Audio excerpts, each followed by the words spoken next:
Hey everyone, it's Lindsay and I'm back today with the Let's Mask a Scene video. So kind of a take on Let's Make a Card, but we're going to mask out a scene and make a card. I'm using the brand new Treasure Trolls stamp set from Craft and Desert Divas. This is one of my favorite stamp sets I think that I've ever used. It is so incredibly cute and I'm going to use a lot of these images to create this little scene you see here. I'm going to be using another Craft and Desert Divas stamp set that's one of my favorites. It's called Build a Scene, and if you like masking scenes as much as I do, it's a must-have. So I went ahead and created myself a little map here, and that is going to enable me to just overlay it on top of a 4 1/4 by 5 1/2 piece of cardstock. I just have to line up my stamps and go ahead and stamp these out with my Misty. Now, this is going to save me some time and also some confusion. Now, whenever I go ahead and mask out or map out my scenes beforehand, I know which stamps I need to go in front and which order I need to work in. And that's why I do it. It saves me a lot of confusion and a lot of time. So now because I've made that map, I know exactly where I need my little troll to sit to where he looks like he's sitting on the log. So this just helps me take a lot of guesswork out of placement of stamps.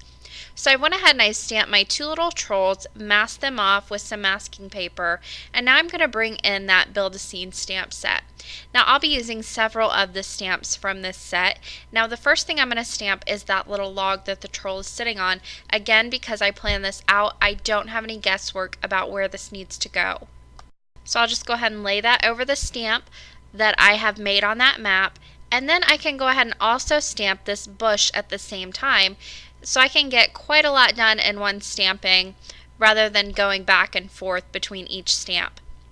So here I'll go ahead and ink those up. I'm using Memento ink to stamp these in. I'm going to be using colored pencils and Gamsol, so I wanted something that worked with that, so that's why I chose this ink. Just whatever ink you decide to use, make sure it corresponds with your coloring medium. Now I'm going to be using this little pebble road to create the road that the little girl troll is walking on. Now it's not quite long enough to go from those shrubs that I've created all the way down to the bottom. So what I'm going to do is I'm going to stamp it first where it connects to those shrubs, and I've cut off just a little bit at the top so it looks like it's disappearing into the forest in the background. Now I will give this a double stamping just because it's Memento ink. Then I'm going to flip that over. Now I've masked off that first one that I stamped. I flip the stamp over to where the two bottoms line up, and then I'll go ahead and stamp this down again. I have overlapped it just a little bit so there's not a huge line where it's cut off. So I'll just go ahead and ink that up and double stamp it again. And now I've got one continuous road all the way down my card base.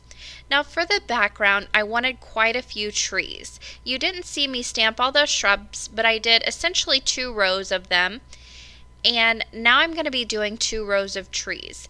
Now I only created 2 masks, so a lot of times you're going to see me moving masks around so they cover up when I'm stamping. I find a lot of times I don't need more than 2. No, never more than really 3 unless I'm doing a lot of masking. So that's all I've made here is 2 masks. So I'm going to move those around quite a lot. So I've got that tree, or those 3 trees on the right hand side stamped, but now I'm going to go ahead and stamp in between the left hand side tree and that middle tree. So I needed to move that mask, and I'm also going to be moving some of my shrubbery masks. You'll see whenever I take all of these masks off at the very end, I did have one little mistake here, but if you just keep your eye on where you need to move your mask to and go ahead and do a double check, you shouldn't have any problems. Now I only made one little mistake. I didn't want to redo the entire scene, so I just left it, and once I had all my coloring filled in, you won't even notice it. So I've got that last little tree stamped there, and again I'm doing double stamping just because Memento ink isn't that dark of a black ink, so I like to go ahead and double stamp. Now here you can see I'm starting to take off all these masking. Now there's my little mistake. I just touched it with my finger. I did not mask off one of the shrubs when I stamped another shrub over it. It's not a huge mistake. You can't really tell. I know it's there, but once the recipient gets this card, it won't be noticeable. Now also in the Build a Scene stamp set, you have all of these little grassy strands. So I'm going to go ahead and use both of those and just stamp little strands of grass here and there. And that just helps give a little bit more texture and a little more detail to the scene that I've created. Now once I have all of these stamped on, I'm going to bring back in my original map that I created to this scene. And you'll see a few slight differences, but none really too big. You can see I added a few more, or I took away a few of the little grass strands, and also I didn't stamp quite as many trees or bushes on my map as I did in my actual scene. Now once I had everything stamped out and masked off, it was time to start coloring.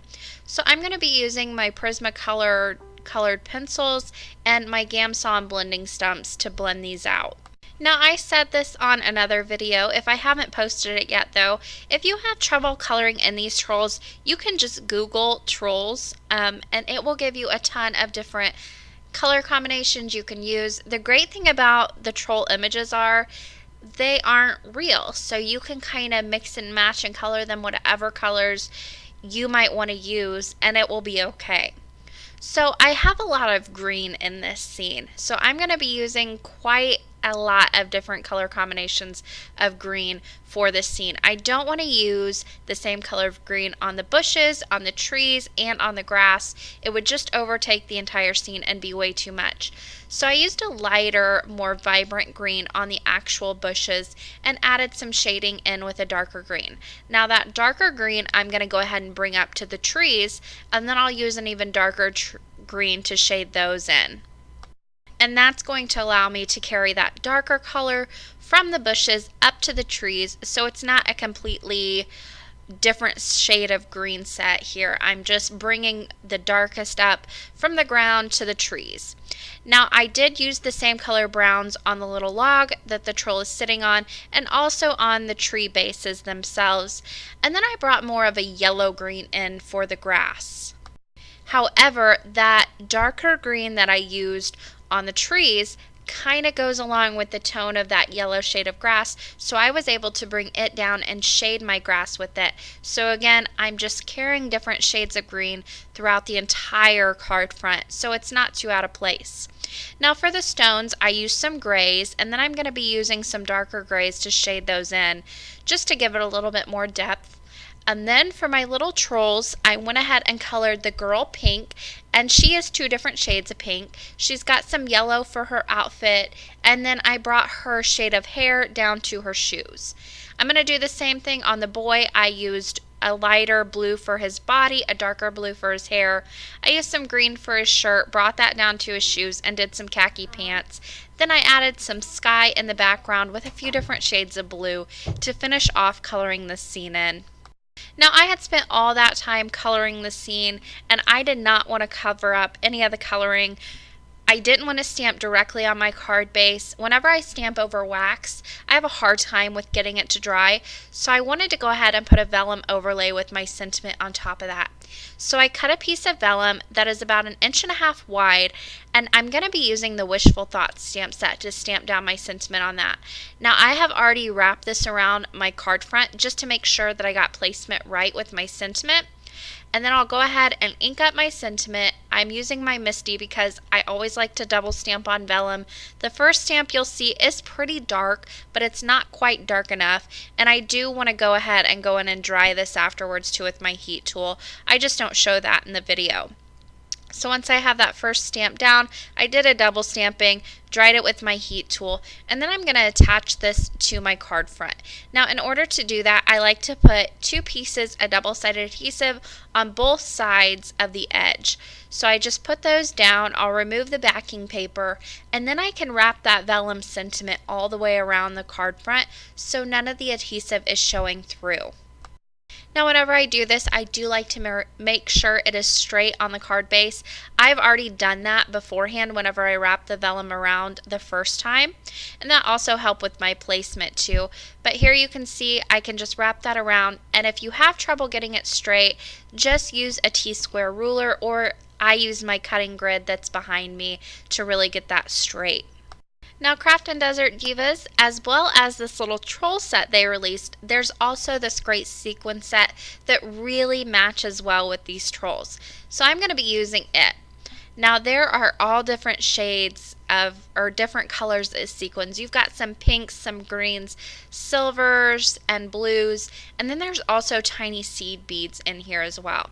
So I'm going to go ahead and layer up some of these sequins around my sentiment, and then on some of the larger sequins that I put down, I actually inserted little seed beads right in the center of them to help give them some more shine as well, and just add a little bit more texture and something different to do.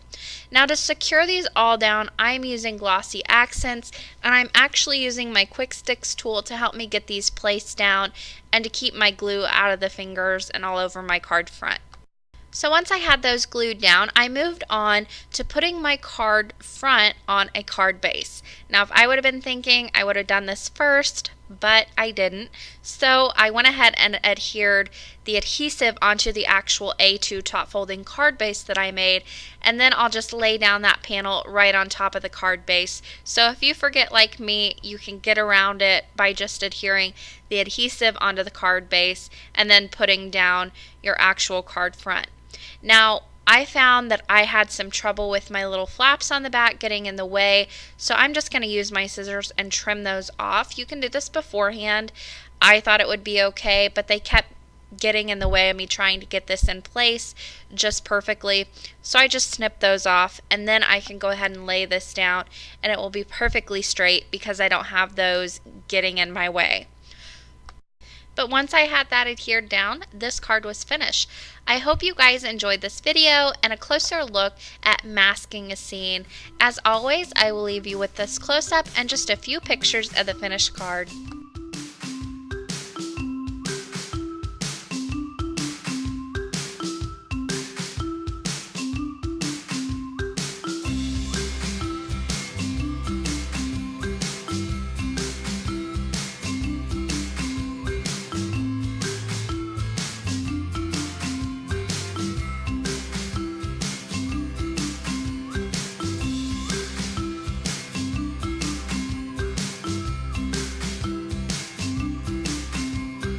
For more information and the supply list, you can head to my blog. That link will be in the description box below.